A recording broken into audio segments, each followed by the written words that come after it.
Good morning बच्चों, कैसे हो? घर में रहिए, सुरक्षित रहिए। और आज मैं आपको क्लास 8 सिविक्स का चैप्टर है पार्लियामेंट्री सिस्टम। जैसे कि मैंने इसकी ऑलरेडी 5 क्लासेस ले चुकी हूँ और अभी भी ये चैप्टर हमारा चल रहा है, क्योंकि ये बहुत लंबा चैप्टर है, बड़ा चैप्टर है। और जितना मैं इसको डीपली आपको समझाऊं और उतना आप समझना और तभी समझ में आएगा, क्योंकि ये बहुत इंपॉर्टेंट चैप्टर है। जब तक आप इसको एक एक हिस्से इसके, जैसे प्रेसिडेंट, राज्यसभा, लोकसभा, इसकी एक एक चीज आप बारीकाई से नहीं समझोगे, आपको कुछ भी समझ में नहीं आए। और इसको ये जो चैप्टर ऐसा है कि आपको हमेशा लाइफ टाइम के लिए काम आएगा। इसको बहुत ध्यान से सुनिए। मैं कोशिश करती हूँ आपको एक एक चीज समझाने की। फिर भी अगर कोई चीज नहीं आती आपको समझ में तो आप मेरे से कॉल कर पूछिएगा। ये पेज नंबर 133 है और 6 डे है इस चैप्टर का। अब आज देखो, मैं पहले लोकसभा के बारे में बता चुकी हूँ। अब आते हैं हम राज्यसभा के बारे में। अब इसकी योग्यता, इसके क्या, इसके बारे में सुनते हैं। अगर राज्यसभा का सदस्य बनना है तो कम से कम 30 साल उम्र होनी चाहिए। कैंडिडेट की कितनी होनी चाहिए? 30। नेक्स्ट, वो भारतीय नागरिक होना चाहिए। क्या होना चाहिए? Citizen of India. समझ में आया? ये हर एक के लिए है, ये भारतीय नागरिक होना चाहिए। अगर ये ऐसा नहीं है तो वो बिल्कुल एलिजिबल नहीं है।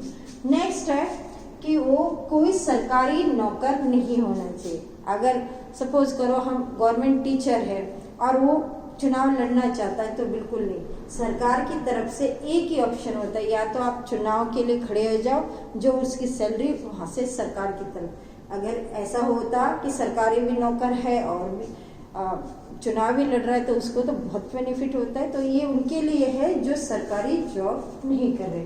दूसरा, अनसाउंड माइंड वाले, मतलब जो थोड़े से दिमाग से पागल व्यक्ति घोषित होते हैं, उनको ये बिल्कुल मतलब परमिशन नहीं है कि वो चुनाव लड़ सकते। जो अपने आप को ही वो कंट्रोल में नहीं है, वो देश को क्या देखे, तो इन लोगों के लिए बिल्कुल नहीं है।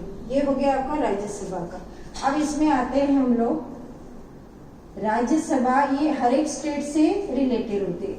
हमारे देश में कितने स्टेट्स हैं, उनके हर एक की एक राज्यसभा होती है। अगर जैसे चंडीगढ़ और हरियाणा इधर से अगर देखा जाए तो उनकी एक ही राज्यसभा है।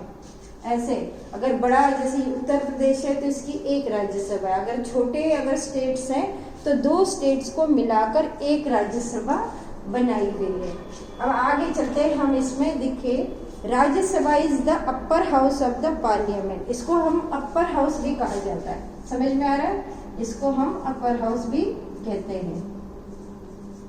और इसको it is also known as the council of states, यानी राज्यों की भी सभा मानी जाती है। अब इसमें देखिए composition. Members of Rajya Sabha is limited to 250 members. Rajya Sabha के लिए एक लिमिट है कि इस राज्यसभा में कितने मेंबर्स होने चाहिए।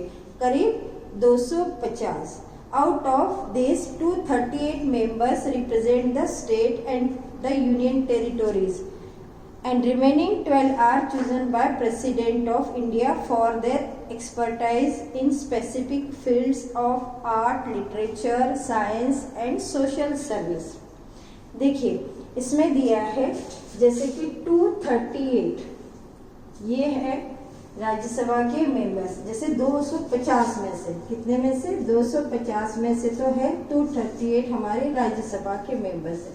और प्लस 12 ये ऐसे व्यक्ति हैं, ऐसी सीट हैं जो राष्ट्रपति के द्वारा चुने गए हैं।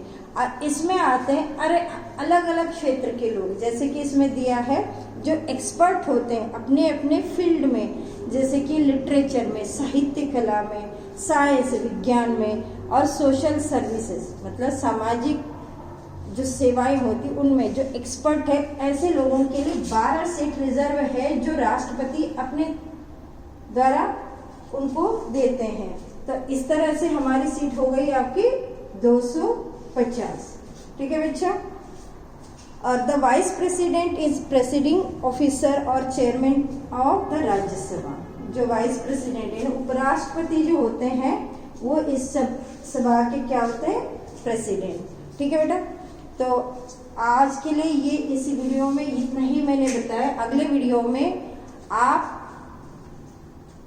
इसकी जो योग्यता एलिजिबिलिटी है उसको मैं समझाऊंगी।